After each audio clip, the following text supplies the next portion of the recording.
Hello, and welcome to another episode of What the Clams. Once again, I am Clams, and today I have a special guest here, my sister-in-law, Anne. I just found this out through the wife that we shared something that I did not realize. And with it being when I post this, it's going to be on my grandmother's birthday, so I wanted to kind of get into like a specific topic because this is where a lot of my trauma and shit starts is with loss. Because I had like loss and then loss and then loss, and it was a spiral. I never learned to grieve, and I want to kind of get into like the I want to talk about loss, grief, and then like the trauma that goes kind of along with it. I did not realize that we kind of shared something. I've come across other people that have, and it's always a good conversation because there's different aspects, but then there's also things that kind of like overlap and do match. So my mom passed away when I was 14, and I went from pretty much being like a fucking straight A honor roll student to I didn't give a shit. So I think that's a lot of where my trauma started. So I kind of want to just get into that and like if you're willing to share about that stuff because I think it's important that we talk about that because nobody really talked to me about it and like it's what set me up for a lot of my addictions and shit like that. Yeah, no, definitely. It's something that, I mean, like what I did was I just tried to shove everything like it didn't happen, Yeah. and not talking about it like ever and not giving the chance to grieve, like still to this day screws me up in different ways, you Yeah. know? I mean, doing it that way, like I never really got closure. And because I never got the closure, like I'll see people that look like my mom and I'll second guess myself and be, like set myself up for failure, and be like, is that her? Like I'll search for her on Facebook, like as if she's still out there. And yeah, talking about it helps. Yeah.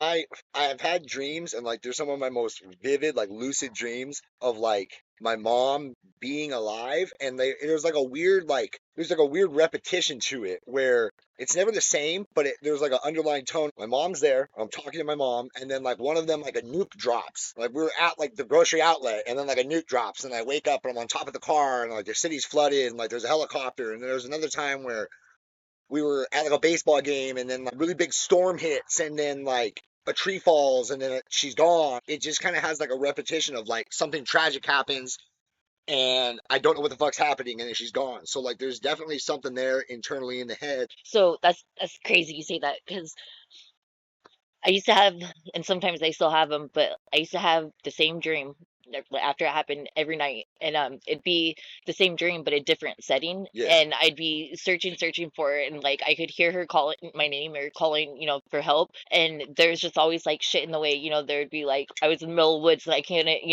um Can't find her. and every single time right before I found her, I'd get there and just to see her hand like slipping under the water. And like that fucked me up Yeah.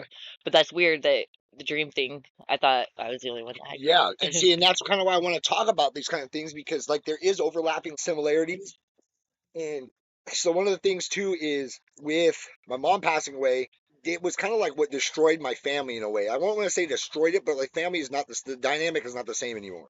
So we used to have like barbecues, like big family barbecues, because my grandma and her sister married twin brothers. So there's a huge family, and we'd all get together at my great aunt's house. And it was like after my mom passed, it was hard. But then 4 months later, my uncle, my mom's brother, passed away suddenly, Mhm. and he was like my father figure. So it was like I lost my mom, and like in a way I lost my dad, and which is crazy because you actually knew my dad. And, like I had like no relationship with him, like hardly at all.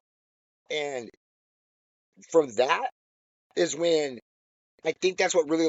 I think I might have been somewhat okay. Like it's hard to speculate that. Like I know for a fact that it's like being kicked, kicked when you're down type thing. Yeah. I was not doing okay, and then it was like my rock was just gone, and it was hard because then the only other person that really like raised me was my grandma, and she lost her husband fucking back in 70. Fuck, dude, I can't even.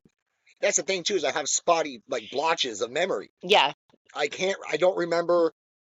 It took me like 5 years of like having to tell myself over and over, having to ask multiple times what my mom's birthday was. I couldn't remember it. So what's interesting that I just found out too, because like I have like almost no memory of most of my childhood either. And so I was going to a counselor for a little bit, and I saw it because she tried like suggesting the hypnotherapy to get, Yeah. those memories back. I thought she was a quack because, like, if my brain's trying to protect me from remembering these things, it's obviously doing it for a reason. But now, like, even part of my adult life, like, chunks of memory just come up missing. And I found out that if you don't, like, that underlying trauma, like the repressed childhood, Yeah. if you don't, like, get that figured out or fixed or whatever, like, it's gonna, anything that triggers you in your adult life, you'll block out those memories too. How do you know what to stay away from or what's gonna trigger you if you Yeah. can't remember what? What your triggers are. We were talking about this in the last episode. So the way I think about it is with those like, boxed away memories and emotions and shit is like I think about it as like a cup, right? And you Hmm. keep filling up. Like it's like you're feeling like, oh, that's a bad memory. You pour that in there. Hmm. Well, over time, it just starts overflowing, right? Hmm. Well, if you don't empty that cup, there's new shit going in there constantly. And some stuff's going to go in there and stay in there. Yeah. Some of that water will not come out. And some of those memories, the way I look at it is like, there's certain times where, like, yeah, there's certain things that, like, will trigger it and I won't know. And then, because I'm going to a therapist too, and she's asking me, like, what are your triggers? And I was like, fuck, dude, there's so many things I realize now because I'm coming to realize, and I learned this in recovery or in treatment, starting the recovery, excuse me, my hypervigilance. Hmm. I am constantly like, and I get irritated with a lot of people. And most of the time, I'm realizing now, like being able to stop and like, oh fuck, that's what I'm doing. I'm holding them to an expectation that I'm holding on myself that isn't normal. Yeah. Because I'm constantly, I see things out of the corner of my eye. I pay attention to things that like normal people don't pay attention to, or like underlying context. Like I use it as a survival mechanism. If I do this and this person reacts this way, then it's gonna chain, like these chain reactions, and that's also where like the worry and the future tripping and like just the piling it on. And it all started from when I was like 14. It just continued. See, I think that, like, when people ask me, like, well, what's your like, that is one of the hardest questions to ever try to answer or even try to figure, because when that trauma starts out when you're so young and, like, it gets to a point that that's all you've ever known is a trauma, Yeah, you've always only known these, so, like, at that point, what's the trigger, yeah, because yeah, it's the only way that you've ever known how to be, yeah. and it's so I've always hated that Yeah, question. I kind of started was thinking about this earlier before we're going to get you. I was thinking about what's like affecting me, and like I never knew, like I'm having to relearn everything in a sense because everything I learned because it happened so young, it was like my childhood was fine for the most part. There were some things that happened when like I was really really little that like traumatized me. So like from when I was like 1 or 2, I fucking had these like suppressed memories. Like I dreamt about one where I woke up from a dream and asked my mom about it, and she was like, "Yeah, that's crazy. You remember that?" I'm like, "Wait, what?" And so I think that some of those like suppressed memories started way before I even like had a cognitive thought. Yeah. But then now I realize like growing up with the trauma, I never actually knew how to like handle things and like I was always so like on edge about everything that I never really knew how to like because one of the biggest things I could definitely say I have an issue with like abandonment. I immediately don't want to like it's weird because it's like double-sided. I don't want to become attached to anyone because if I care, I know eventually they're going to be gone. Yeah, no, I used to, like, I literally thought it was me. I thought I was a curse, and if you love me, like, something bad happened to you, you die, I and thought the same thing. yeah, so I would literally, like, push everybody away because I was scared for him, like, I didn't want anyone to get close to me. I didn't want anyone to love me, and because I didn't want something bad to happen to him. And then it just, like, made me probably the loneliest person that, and I could be in a room full of people and and still still feel feel like the fucking only one. Yeah. yeah. I felt the exact same way. I used to straight tell like my friends and stuff. And honestly, if it wasn't for my friends, I don't think I'd be here today because they would like, no, motherfucker, like we're still here for you. Hmm. I would call it the hole. I'm going in the hole. And like one bad thing would happen and I would instantly be like, this is all my fault. Yeah. And I would somehow create like I did this, so this happened because this happened, and I would piece it together and trace it back and blame myself Yeah. Do you find yourself needing, like, a lot of reassurance and stuff too? All, because, like, a lot. the smallest, like, energy shift in a person instantly, Hmm. it's like, take it, like, I did that, like, Yeah, I made him mad, I did this, I did that, and, like, I stress and trip about it yeah. and just I ask Ashley a lot too. I would be like, are you upset with me? And no. She definitely had to go. She's gone through some shit too because she's asked me the same thing. Like just the other day, like taking the kids to school. She has been having issues with sleeping and stuff. So I was like, no, sleep. I got it. Like I'm gonna go drop them off, come right back.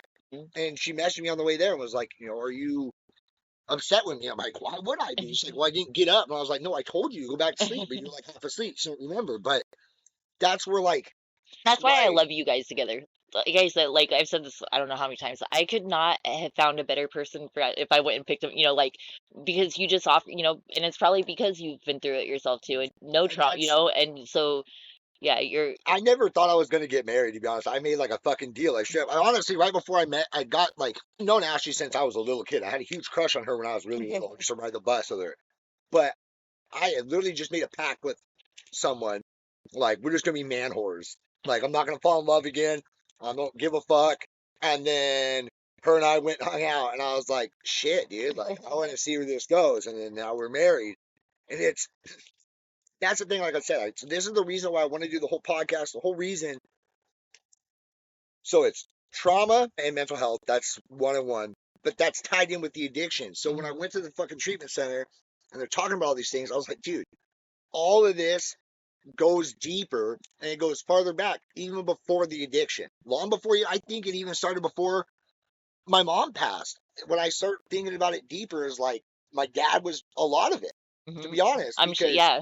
that first that weird memory, that dream, I was like a year and a half old that I had this dream of like him showing up belligerently drunk, swinging me around, like ripped me out of my mom's arms, and like almost threw me in the fireplace on accident. And my mom screaming like you're gonna fucking kill him and all this stuff. And then like vividly seeing that and like being a little kid, like in a diaper, like seeing in my dream, like waking up and be like, Mom, I had a weird dream, and there's no way you remember that.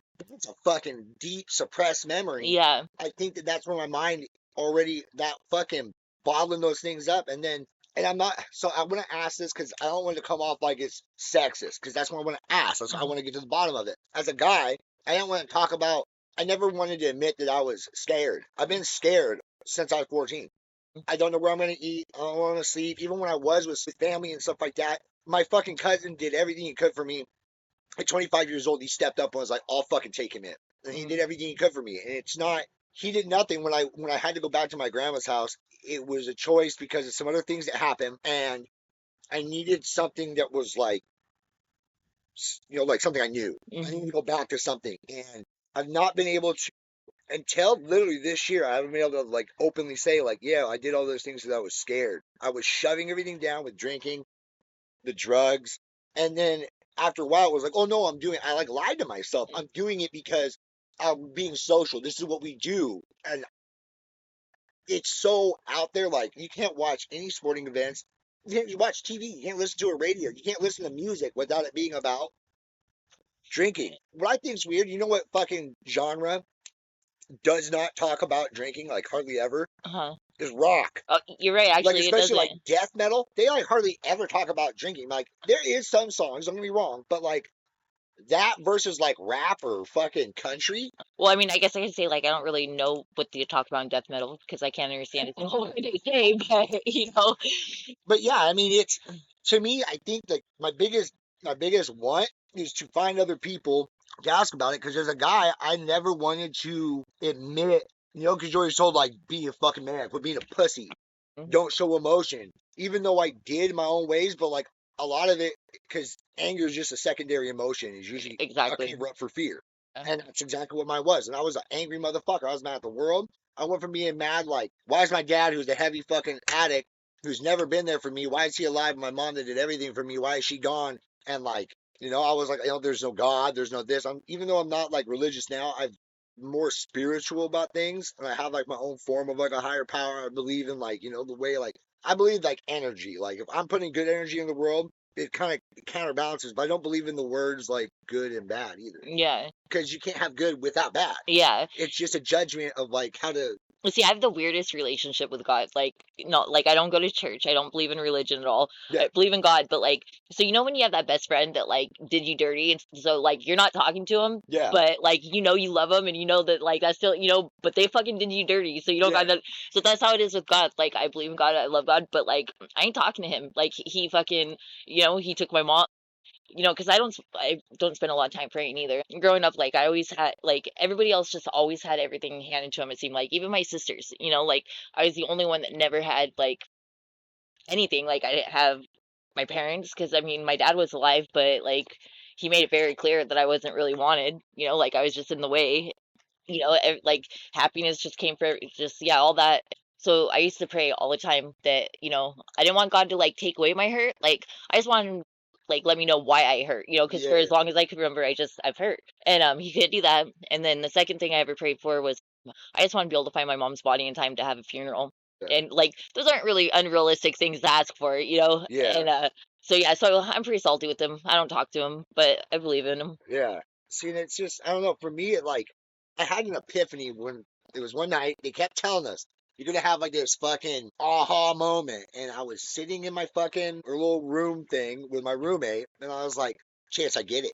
And he's like, what? Like, it's like random as fuck. And I was like, I get it. I get all of it. And he's like, what the fuck are you talking about? And I'm like, I get why I had to go through everything. Everything I was asking, I get why. I had to go through all this shit that I went through, and it's so simple. I had to go through all this shit then to understand now, because the things like, fuck, dude. I was telling people when I was like fucking 16, like people that are way older than me, like, oh, because I was told quite a bit, like, you think you know everything, blah, blah, blah. And I'm like, no, I know something that you don't know that I hope you don't have to know. Exactly. I went through something you haven't yet. You're in your 60s, you still have your mom. Yeah. You're going to lose her and it's going to fucking destroy you. But here's the other factor I understood when I was young still. When my mom passed, I told my family, they're like, well, I'm so sorry you lost your mom. I know, I'm sorry. And they're like, what? Like, it's your mom. I'm like, yeah, but that was your aunt, or, that was your sister. You had longer with her. I had 14 years. You had fucking 50 years or 40, whatever years. Like, you had more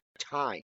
Mhm. And to me, that is going to hurt worse. Like, Mhm. the longer you love something, when it's taken away, it's going to hurt more. Yeah. Like, if you get a puppy and it dies, it's going to be a fucked up analogy, but like if you get a puppy and it dies, it's like, fuck, that sucks. But if you have that dog for fucking 15 years and that dog dies, it's going to fuck you up because you have that bond. Didn't realize it too. Not everybody's going to share. We could be twins, lose our mom. What I feel and what you feel is not going to be the Yeah, same. grief is going to be different for everybody, and a lot of it's too is like you have to find a whole new identity, Yeah. like you have to figure out who you like. You're no longer so and so's son or daughter. You're no longer like now you're just you, and you Yeah. have to find out who the hell you are without that relate. Like Yeah. I don't know how to explain it, but it's just Yeah, no, I totally get you because that's what happened, especially after my uncle passed. That's when I realized like I was emancipated. I mm, almost went into the system. If it wasn't for my fucking best friend's grandparents, like, you live here. I would have been moved like a state away because none of my family was in this state. mm. So I would have been moved and it was bad, dude. So do you think that maybe like too that part of your addiction could have came from like, because you had just lost your mom and you're not stupid, like even if you don't remember, like you probably knew what your dad was into. Yeah. And like do you think that maybe part of it could have been trying to like find, your dad kind of in a sense? Like, I guess in a way because I'm not gonna lie, I one of my friends overdosed, and there's a girl that was at his house at the time when it happened. And instead of calling the cops, she fucking robbed him. oh my God. Me and three other friends met up at the bar. We got shit house, and we were going to find her, and we wanted to talk to her. We wanted to get the fucking full story, and there got to a point where we were all fucking shit house high and stuff, and there was talks like, I'm fucking kill this bitch. And we fucking found her, unfortunately, and she was with one of my family members. And I'm like, I need to fucking talk to her. And like my friends were like, I'm gonna fuck you up, bitch, and all this crazy shit. And I'm like, no, I just want to talk to her. My family member was like, no, I'm getting the fuck out of here. Like, I can't let you do that.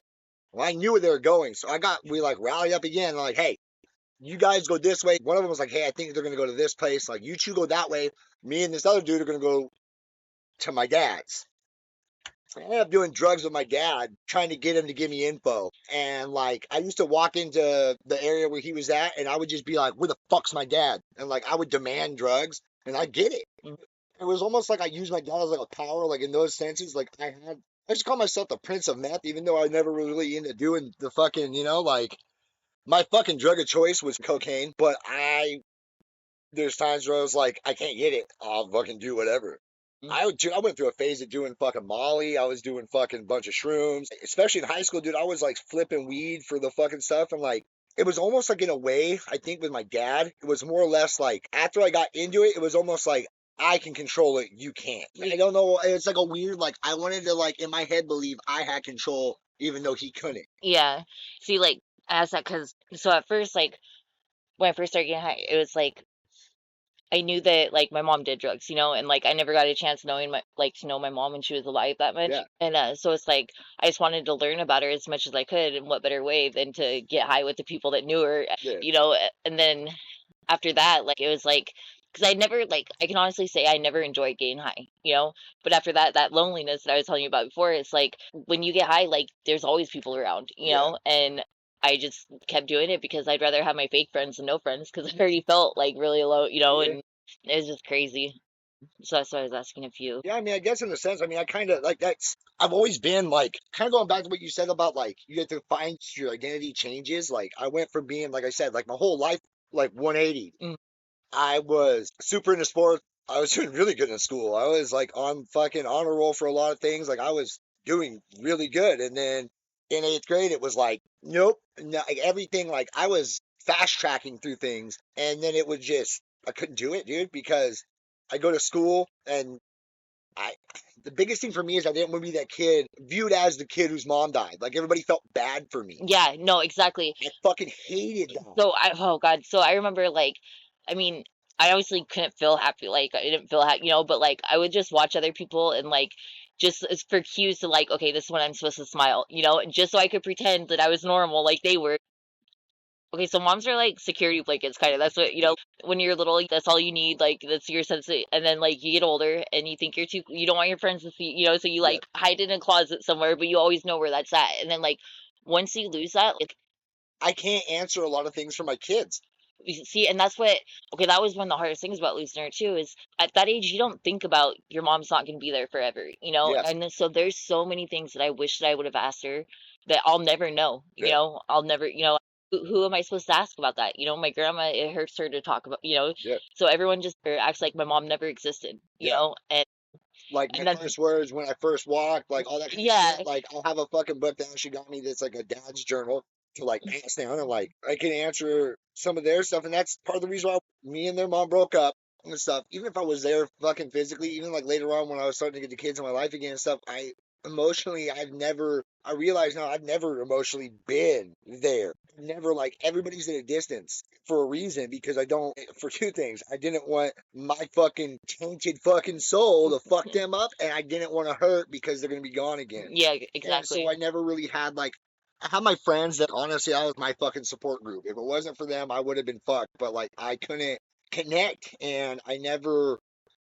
I how are you gonna really love somebody else if you can't love yourself? And I never hmm, could because I was always mad at myself for everything. The negative self talk really fucking bad. yeah, Everything I did, tear it down. yeah, And I don't. I'm still trying to like piece some of that together and like realize now that like a lot of that stuff. I don't know if some of it's hereditary or if it just comes from like because there's a lot of shit that I know about like my mom, my dad. I'll never be able to answer a lot of the shit with my dad too, because I think a lot of the things that happen with me internally, I think a lot of it is very similar to my dad. A lot of it, like I think in his own way, he was trying to protect me from him. I think he had the same thing as like he's fucked and he doesn't want to like taint me. so I wonder if that's what, because like obviously I know your dad because him and my mom are friends, Yeah, and so a lot of times like my mom would just like take off and like wouldn't hear from her, and someone had told me that she struggled with a lot of the depression and the same shit that I deal with, and so I wonder, yeah, I've wondered that too, if that's what she was trying to. yeah, dude. Because then also that's where it goes into like what I'm saying. Is like is some of it hereditary? I was talking about before, like a person that has trauma has now, once you have trauma, you have a way higher chance of traumatizing somebody else and not Hmm, meaning to. yeah, So, like, the cycle just continued. Even right now with my kid, no matter what, even trying to get better, they're still going to take on some of that trauma because it got passed to them. It's now their experience of dealing with trauma from me. And I realized, like, dude, like, trauma is like a biggest infection. it is, You're never going to be able to get rid of it yeah, ever. It's always going to be there because there's always going to be something that happens. The only way is how to healthily, work to through it, deal with it in a healthy manner. Yeah. yeah, And I don't. That's the whole reason with the podcast is just putting out these aspects, how we viewed it, what we went through. Because if it helps somebody, then it helps somebody. But I think that also for me in the recovery, they say you need it to be for you. One of the biggest things that helps me is by openly talking about it and sharing some of the shit that I went through with other people, because then I realized like it feels like everybody's so different, but we're all so much the same in the same way. Yeah. Like we all come from a different walk of life, but there's similarities everywhere. Because, when people are like, oh, you're so strong, like you've been through, and it's like, but really, it's not about what a person's been through, because the shit that I've been through is kind of normal to me, because it's all like, it's just, I'm used to just fucked up shit always happening. Yeah, it could be one of the most like traumatic thing that's ever happened, and so who am I to like take away someone else's trauma? Because Yeah, to them, that's still you trauma. can't judge it. Yeah, and so it's always, I don't know. Yeah, okay. My best friend, we were talking because I want to have him on, and I want to talk because I was actually telling Ashley that I want him to come on, especially for like kind of continuing this topic for this reason, and I'll kind of go into it. But pretty much his mom left him and his brother with her grandmother, so he was raised by his great grandmother, and my mom passed, and I always, in my view, was like his life was harder because his mom just did. But then in his eyes, he was like, your life's harder because your mom passed. And then like when we talked about that, we were like, oh shit, like because then you see it from the other person's eyes, and you're like, oh shit, you thought mine was harder. My mom, to her last breath, did everything she could for me. So for me, it sucks she's gone, but like that part to me is crazy because like you can't judge that. You know what I mean? Like Yeah. you're saying, you can't evaluate somebody's trauma. Like, Yeah, because it's just everyone's different life experience, everybody's different but life. trauma itself is like the only thing that's universal, it seems Yeah, like. and then it doesn't matter. You see like tragic events happen, right? And people that don't speak the same language come from a completely, like something tragic like that happens. You'll see people kind of like come together over it because it's like a shared thing. Like Yeah. you both went through it, or like if somebody does something kind for somebody else and you're like, oh, that's weird. Like it could be somebody that's like super rich and like helping somebody else out, right? Hmm. But you don't know what that guy came from, or, So I do this thing where like every day I try to give a random stranger, like at least or two random strangers a compliment a day, Yeah. because like, you know, I don't even know the last time, like it had been a while since I'd been complimented, and some just random stranger that was a whole game changer for me. Yeah. Like a whole game, and it's like, that just had me think that like we don't know what someone else is going through, and we don't know what could make someone's, make or break a day for someone. Yeah. And so now I just, two random strangers, and like I just keep hoping that it's gonna affect someone the way it did me, because Passing it forward. yeah. I was literally telling her with that. She's like, you're like just a little social butterfly, like, especially at the bar. And I would use this analogy a lot. Like, say I could see somebody sitting at the bar, and you can just see they're going through it. They could have the dumbest fucking shirt on. Hmm. And I'll be like, hey, if it's some fucking really stupid shirt, they probably like that shirt. They're wearing it. I really like your shirt. Even if I don't believe that, just to like, I get hyped off of seeing somebody else like that light come back. Yeah. And it's because that's something that like, you want yourself, like a projected type of thing, but doing it in like a positive manner. And I would do that shit because fuck, dude, like that could literally be a game changer. Yeah, that could be like that person's thinking about fucking offing themselves. Well, no, like, and that's where that's the point that I was at, when that random stranger just compliment, like it was I got in a really, really bad space, like, not too long ago. Well, I mean, a couple of years ago now. And it's all I could think about, and I was just trying to figure out how I could do it where, like, it wouldn't be too hard on whoever had identified. Yeah. And it's all I could think about. And then I got that random, and I can't, like, yeah, it can really make or break someone. Yeah. Like it. And that's kind of where like my biggest thing, like I know what my fucking purpose is, and it's that right there. Nobody gets to tell you who you are, what you are, and I want to like fucking empower, inspire other people, because if we fucking like can share that emotion and pass that forward, we need more positivity in the world. Like we don't have to all agree about everything, but we need to be a little bit more fucking compassionate. Yeah. Give a shit more. Cause fuck, dude. It takes what, 2 seconds to be, Yeah. And like, yeah, I get it. I don't know. For me, everything has been super fucking hard, is what it felt like. And until I realized I'm the one that's getting in my own way. I was gonna say, do you think it's like hard because do you think we make it harder for ourselves? And yeah. 100%. Like I was, fuck, dude. Everything. Okay, so somebody said this. One of my counselors said, like, you use the substance to cover up whatever emotion, and it worked for a while, but then it took over, and then it became like literally my whole persona, like my whole like life was based around partying. That was it. It was like, because for the longest I didn't care. from fucking 14 till 18, I did not give a fuck about anything. I didn't, a single fuck. And then when I found out that she was pregnant with our daughter, I was like, fuck, I gotta start caring about something. And then it was a transition in what I was doing, but it's hard for me to admit, but I still didn't really, I didn't know how to care in a sense. Like, I know I have to go to work, I have to do this, so I just dove myself into work hard. And then the cycle started with work. I've had a lot of different jobs, and it's not because I'm not good at the jobs that I leave the job or get fired. I push myself so high up, and I get to the spot where it's like, you got this really, you're a great worker, you're doing amazing. The only way for you to go up from this position now is I had no Hmm. patience. Yeah, yeah, I have no patience whatsoever And either. then also I would get like it was too not complacent, but like there wasn't enough chaos. It's like I'm Hmm. used to this Yeah. now. It's super easy. I gotta self-sabotage this, I gotta burn it all down, start somewhere completely fresh so that it's hard and I'm having to work for it. I have to keep working for it. It's like trying to fucking dig yourself out of like a sand pit. You know what I mean? I don't know. Well, the chaos too, though, like that becomes. You become addicted to it. Yeah, and so like, and then it also, I mean, when it's chaotic, like you don't have time to overthink everything, you know? Yeah. Okay, so even with school and stuff, my like major assignments, I don't even start them until the day it's due because if I don't put myself in that chaos, that hectic, like, Procrastinating yeah, too. then like if I'm under pressure, then I can finally, Yeah. I have to put myself under pressure for certain things Yeah. because if not, then I just spend every time leading up until, whatever I'm supposed to do is just overthinking and Yeah, and see, for me, I would self-doubt do that. Is the self like the self negative talk.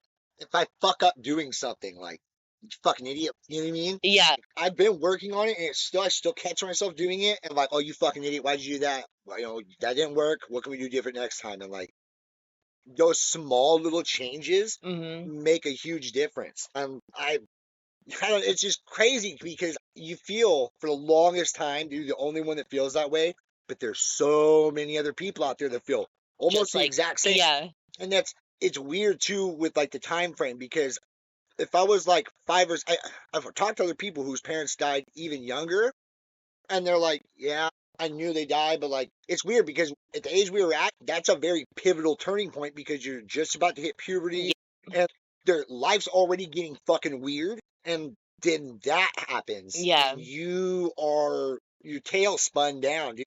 I used to like blame myself for where I got myself into and shit, but it's like I take accountability for the things that I chose to do, but I also am like giving myself know why you did it. Mm. It makes just because it makes sense, you don't have to say it was right. Yeah. Yeah, you have to understand it, but you don't have to like blame yourself for it. And that's what I was doing. And that's like to where I'm at now with like my kid's mom and being able to like, go into the games and stuff and be able to sit next to him, talking to him, like being the planning everything. It was once I took the accountability and did that stuff, everything just got easy. And I'm very thankful for that.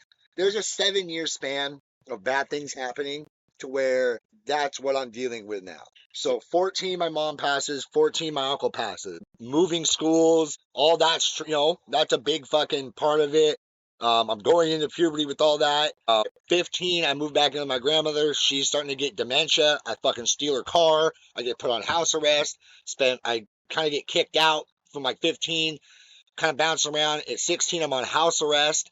17, 18, that was just crazy parties and stuff. And like, it's just a blur. Those years, they weren't really bad, but they weren't really good, Because I knew I'm going to take from 14, I'm going to take these next 4 years and I'm going to fucking party and be a kid because after that, I can't be a kid. Yeah. So I am thankful that I did that. Honestly, it sounds weird. They'll be like, I'm thankful I did a bunch of stupid shit, but like, I'm glad I got those experiences out then because otherwise I've been doing it now. And then she gets pregnant. So I start a family, I lose a family, my grandma passes, like from 14 to 21. And the weirdest thing is my favorite number 7. And it's like a increment of 7. I don't know. It's just weird because all of that, I just thought everything is out to get me. Mm. Do you have the fucking feeling like waiting for the other shoe to drop? All the time, Yeah, constantly, all the time. all the time. Like, yeah, all the time.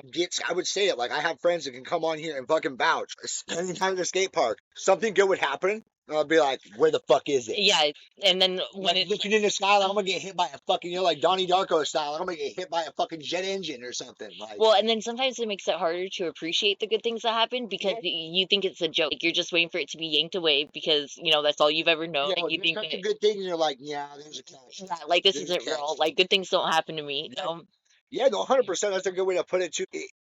You don't, you downplay everything. I Um, couldn't take compliments. no, no, me neither, not at It's all. Like, really fucking hard for me to take a compliment, especially like somebody be like, "Hey, you did a great job doing that." Yeah, but I could have done this better. yeah, and it's not Instead about, of just being like, "Thank you." yeah, That's it. That's all you gotta fucking do. and it's not even about like trying to be modest or anything. It's just that it's so hard for you to even believe yourself that, and like, God, I get like uncomfortable when people, because it's like I don't believe it at Yeah, all, yeah, and I'm just so used to just always thinking the worst about myself, about, or when I was the little being told situation. the worst about, that's another hard part too, because when you're told every day that you're nothing, and this and that, like you start believing that too, and Yeah, so that's just, yeah, the whole trying to build myself up and like get rid of the negative self-talk is that's like the hardest fucking part of it. yeah. Yeah, it's crazy too. So me and my dad are talking again now. And I never thought that would happen. It's kind of taking away some of that a little bit, because I never. Okay, so when I was little, something had happened to me from my ex stepbrother, and I didn't even want to go tell my dad about. I didn't tell anybody about it because I didn't want to make him mad because everything I did made him mad, and so I just figured like this would be my fault too, or like it'd piss Yeah. him off, or it'd ruin his marriage, and then he'd really be mad. And so I just recently told my stepmom about it, and she told my dad, and my dad called me, and it definitely wasn't the reaction I thought he would have. Yeah. Like it's kind of opened that up for us. Yeah, now we're talking again, and I feel like I kind of got my dad back because I spent my whole life thinking I didn't have him either. Yeah. Is I'll be 100% honest. This is the first time I really like opened up and talked about it. I told my best friend, I told Ashley. I haven't even told the rest of my family about it, but I have a family member that at a time I fucking suppressed it bad. They did something to me, and it came out because of therapy. She asked me if that had ever happened to me, and I was like, no. And I was sitting inside, and I was fucking playing Xbox or some shit. And I was just thinking about the questions she asked me. It's kind of rolling over in my head, and I was like, that's not true. Something did. Never wanted to admit it because it's like I was weak. I got taken advantage of, dude. And I needed to just fucking openly admit it. I recently fucking told them, fuck you. You fucking did this. Like, I haven't even told the rest of the family about it because I need to be able to explain to somebody that's the reason why I left. Like, I didn't feel safe. I wasn't going to openly say it because, because there's going to be a question, why didn't you tell me? Why didn't you stop it? Why didn't this? Why didn't that? And like, there's one, I was given alcohol, I was fucking 14. Shortly after my mom passed away, and then this shit happens, and like, that's the last thing. I just wanted to bury it, dude. yeah, Like, I'd have enough on my plate. Like, this never happened. Never fucking happened. And and the one time I did try to tell before, I told one of my friends at my school, my elementary school I went to, and she went and told her mom, and the mom told the school counselor. I was so happy. I was like, okay, good. Then I don't have to be the one saying anything. Then it won't be like I'm the one that's ruining my dad's life by bringing this out. Blah blah. yeah, Like the school, and that fucking school nothing ever came of it. Nothing, and so for like 30 something years, I just like had that buried inside, and it's just now coming out like it's changed a lot in my life. And I used it's to, weird that weight. it is, Putting it out there yeah, because you don't like you've had it for so long, you don't realize it's a weight. And yeah, you get it out there, and you're like, whoa, like you can breathe a yeah. little bit better. Well, and like I said, like I spent my whole life feeling like my dad didn't want me. Like I was just, I've always felt like a burden or like I'm in the way or yeah, it's just I was nothing good came from me. And when my dad called me after he found that out, he was upset. He was crying too, and which I thought was weird because I'm like, why would he cry over and but then he goes, Leanne, until my very last breath, you will always be my little girl. I've waited my whole life to hear that, Yeah, and it's crazy. But like I would have never known that he loved me if I wouldn't have started trying to release some of that trauma and just. and that like resentment and shit too. I held on to shit. Mine's a little bit different. Like I resented myself, and like I held resentment against people because they didn't like see how I was feeling. Okay, yes, But it's like you didn't, but I didn't say anything. yeah. Well, okay, so like I would always have the hardest time too, like looking people in the eyes. Like I couldn't do Yeah. it, because they say like the eyes are the window of the soul, I couldn't do it either. and It it's was hard for me to look you in the eye. yeah, because it's like how could you not look in my eyes and see how bad I hurt? Like how do you not see that?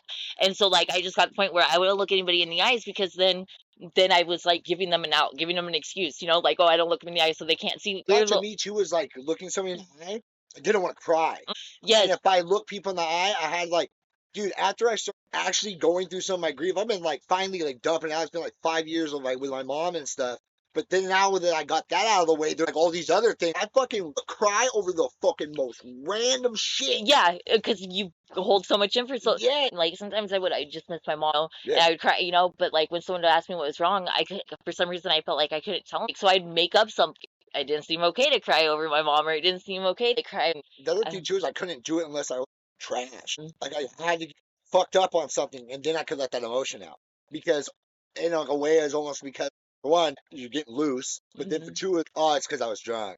And like a lot of times, nobody remember it. See, I went through a phase, I swear, like the only time I could talk to my mom is like I would get so hammered drunk to the point of hugging the toilet all night. I would talk to my mom at that toilet, and it was like Yeah. I had to get to that point to finally. It was just weird. It's hard to bring yourself to that point. Do it. Yeah. So now I just write her letters. I stopped that obviously, but I write her letters all the time and I put them in bottles and then I go to the Columbia River where it happened and I throw them out. And that's just the weirdest sense of relief too because it's like all the hurt and stuff that you put like on those pages, it's like you're throwing that like with whoever finds those letters someday, they're gonna think, man, this one fucked up kid.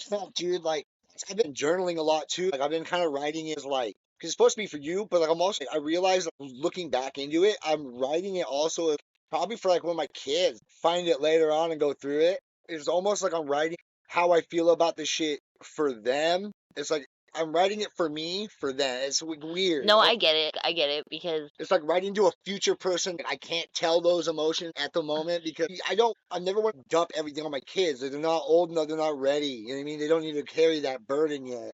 Like they're going to fucking feel their own shit eventually. yeah. And I don't want to fucking hit them with that. But it's like, I want to pour it out there and explain to them why I am the way I am. But it's not like as an excuse, but it's like, this is what I'm trying to guide you from this. And it's such a weird way because I'm still trying to learn it myself. You know what I Yeah. mean? It's hard. Until recently, I've always said this too. I feel like I'm always going to be stuck at like fucking 14. I feel like I've like grown up more because I'm taking the accountability and stuff. And like, I always felt like I was stuck there. See, and I don't even know what 14 felt like. Yeah, I've always felt like so one of the things, and God, I wish I could be more like her now, but it used to annoy me. I always had to be the adult. Like, I always had to be the grown up, So I don't even know what, like, 14 felt like or, like, being a kid, period, ever. Yeah, you had to become self-sustained. You had to grow up way too quick. And because of that, you never kind of get stuck in like this limbo of like, you're an adult, like you can do all these things, but you don't know if you're doing it right. And like you kind of, I know everybody probably feels that way in a sense, but it's like you didn't have this guidance that you really needed, and you kind of just winged it. It carries over in like your adulthood. You don't, for being a kid and like having loss, and then you're trying to fucking carry yourself through, and then it travels into fucking 15 years later, and you're like, did I ever really get through it? Or yeah, it's a weird feeling. Like like I said, it's like a walking purgatory in a way. Yeah, it's a very odd feeling, and there's so many like aspects to it. Like that's why I'm doing the podcast. 'Cause it's almost like a way to help other people. Like if they're just getting into it, because I started this early in my recovery, and not just recovery as in from substance abuse, but like with the mental shit, like getting on the medication, finally getting like kind of balanced out, like being able to see it and like catching some of the like those triggers or like, oh shit, this is setting me off, and like it's fucking weird, man. when I just got back on meds too, like I talked to psychiatrists, they're like, well, what are you hoping? I just want to feel whatever normal's supposed to be like. Yeah, I don't even know what the fuck. Yeah, like I don't know what it is I'm trying to feel, but it's not this way anymore. Well, fuck, man. I mean, pretty much kind of got into it. I definitely, again, like I said, I feel like you're somebody that we have like a lot more that we could get into. So I definitely want to on another episode have you come back on like I said before this, you're the first female to come onto the show, so that's kind of cool. So that's another first. But yeah, no, I definitely would like to have you come back over and be able to do another one. I really appreciate you being willing to open up and talk about some of that stuff, and I'd like to do it again at some point. Yeah, absolutely. As long as Ashley feeds me. Fucking A. All right.